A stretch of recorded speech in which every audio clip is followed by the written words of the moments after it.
През първото полувреме на срещата между ЦСКА и Монтана армейците имаха териториален превес и пропуснаха няколко изгодни ситуации. Най-чистата от тях бе пропиляна от Маркиньос, който от близко разстояние не показа точен мерник. Панко и Гранден също се отчетоха с пропуски пред вратата на Христо Иванов. Играчите на Монтана предпочитаха да се отбраняват в чакане на своя шанс, като залагаха предимно на далечни изстрели. ЦСКА започна вихрено второто полувреме и поведе в 47-та минута. Маркиньос се оказа най-съобразителен, след като Иванов изби топката в краката му след изстрел на Саид Ходжа.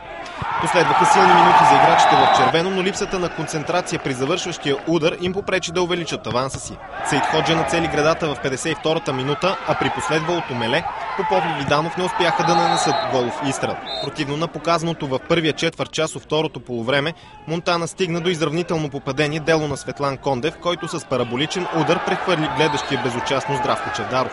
Футболистите на ЦСКА продължиха да атакуват, но неумението да се реализират създадените положения им попречи да стигнат до победно попадение.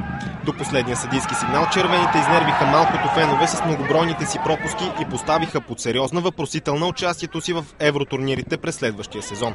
ЦСКА Монтана 1-1.